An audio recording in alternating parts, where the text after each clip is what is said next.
So for my recommendation report, I've decided to do it on Xbox versus PlayStation. Um, I decided to do this because I play a lot of games and I have a lot of first-hand experience into what makes which one better.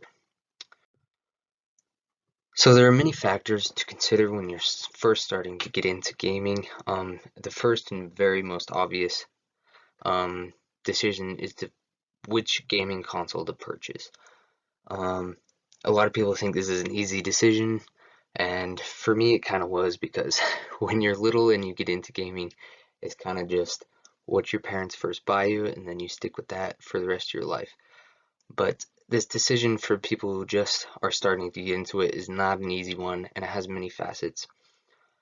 And there are a great number of differences between what seem like should be very, very similar gaming machines, and I'm going to get into what makes which one better. So the aim of this report is to provide new buyers with good information to allow them to make the practical choice between an Xbox Series X or a new PlayStation 5. Specifications of the consoles will be given, along with other reasons to purchase one or the other. Data used in this report is pulled from manufacturers' websites and customer reviews of the products discussed. The first thing that we need to get into is what our selection of consoles is, what the choices are.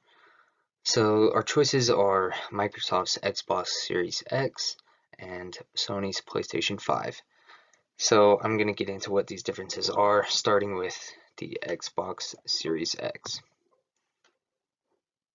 Microsoft's Xbox Series X starts at a price of $500. It was released December 12th, 2019. And as you can see from this picture, it is like a cube. It's a elongated cube, basically. So at the $500 price point, you get the console itself and you get a controller to go along with it. So the size dimensions are 5'9" by 5'9" by 11'9". That's in inches, and then 151 by 151 by 301 millimeters. So some would say this is a pretty big console. It's not quite as big as its predecessor, the Xbox One, and it has a very sleek design. I really like the look of it, and it would fit in almost any room you put it in. For the technical specifications of the Xbox Series X, first thing we need to talk about is the CPU. It is an 8-core 3.8 gigahertz AMD Zen 2. Zen 2 is the architecture of the CPU that was brand new when when the Xbox Series X came out. And to put it simply, 8-core is great. The higher the core, the better. And so 8-core is great for a gaming console. It's the most that a gaming console has come out with, and 3.8 gigahertz means that it processes speeds at 3.8 gigahertz. And obviously the higher the number, the better. So then the GPU, the graphical processing unit, this is what puts information onto your screen. And so the better the GPU, the faster you can get information onto the screen, which has a lot to do with frames per second, which I'll talk about a little bit later. So its GPU is a 12.0 teraflop AMD RDNA 2. RDNA is just the branding name. And for the RAM, the memory, it has 16 gigabytes of GDDR6 memory. It has a 1 terabyte NVMe SSD. So the difference between a SSD and a hard drive is that it doesn't have a spinning disk. It's called an SSD because it stands for solid state drive, which means it doesn't have that spinning disk, and it can read information a lot faster than a spinning disk ever could. NVMe means that the connection is even faster than just a regular SSD. So an Xbox Series X has the fastest type of SSD that's currently on the market right now. So for its resolution and frames per second, it can go up to 8K at 120 frames per second. So if you have a monitor or a TV that can display 120 frames per second, then you'll be seeing much smoother graphics as you're flicking the joysticks around and stuff like that.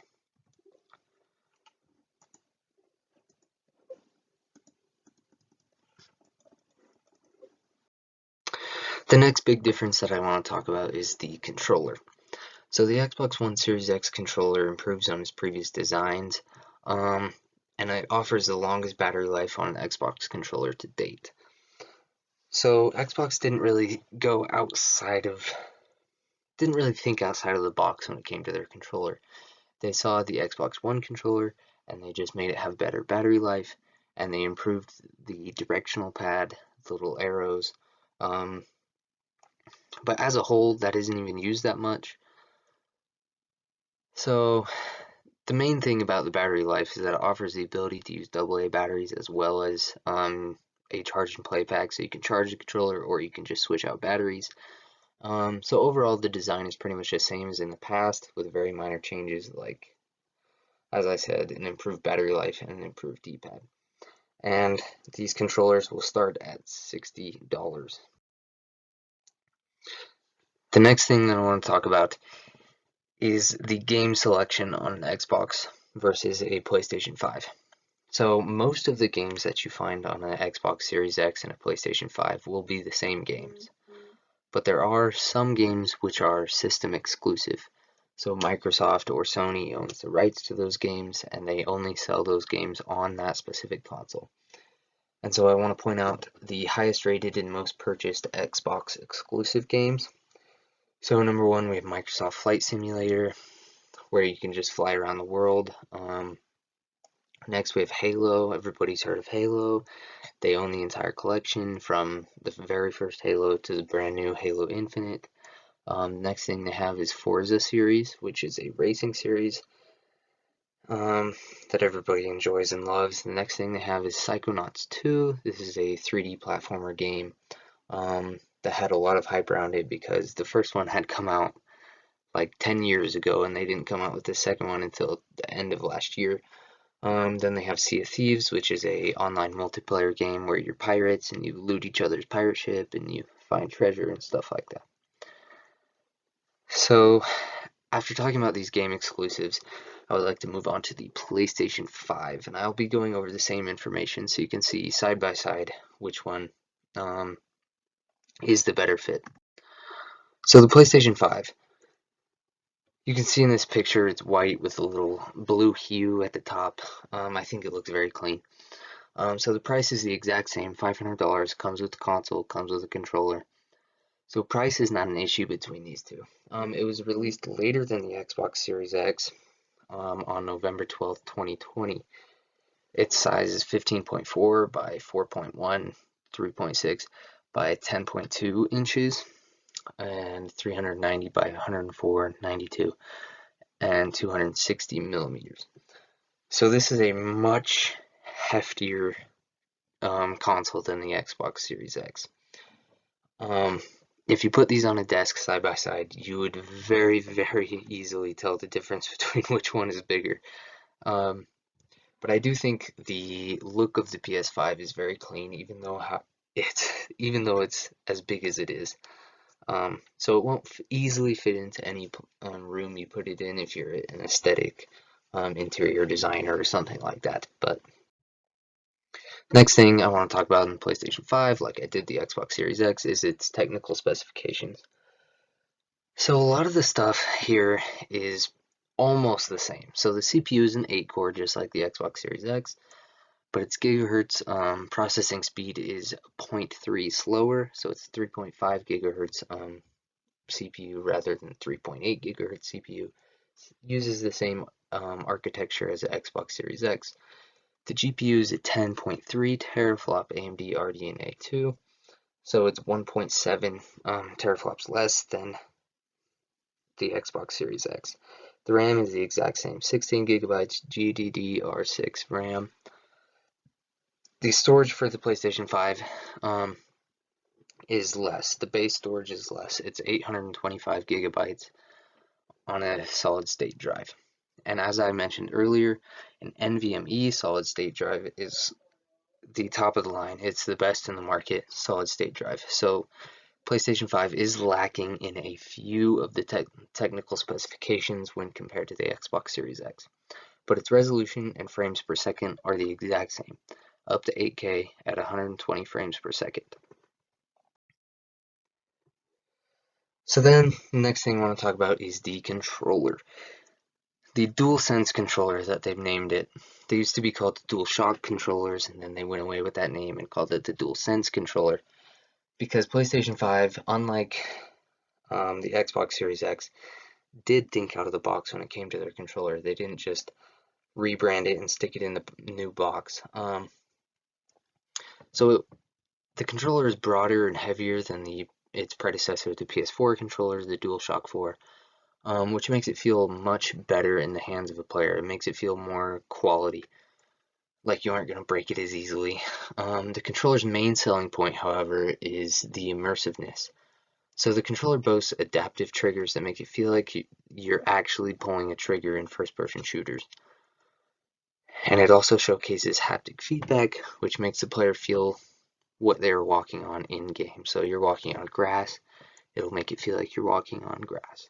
You're walking on concrete, it'll make it feel like you're walking on concrete. They do this through the vibrations and all that kind of stuff. So the controller is very much adapted to the player, and it makes the player feel more immersed in the game world. The price of this is $10 more than the Xbox Series X controller at $70.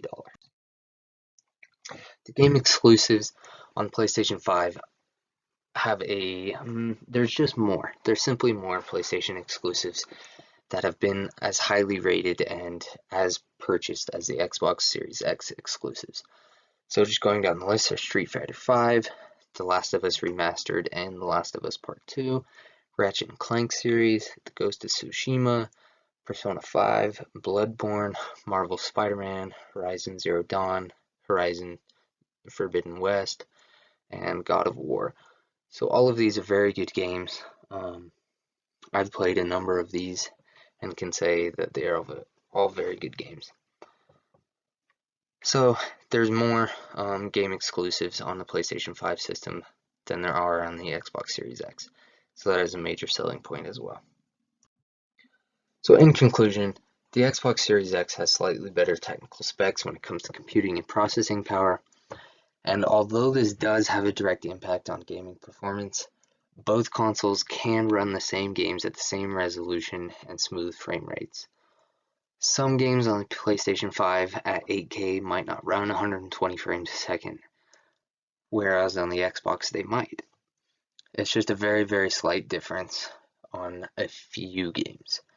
So the extra power is really only needed when streaming directly from console, which I would say most people do not do with a gaming console. If you're going to get into streaming, you buy a PC. When it comes to the experience for the average person, the PlayStation 5 takes the cake.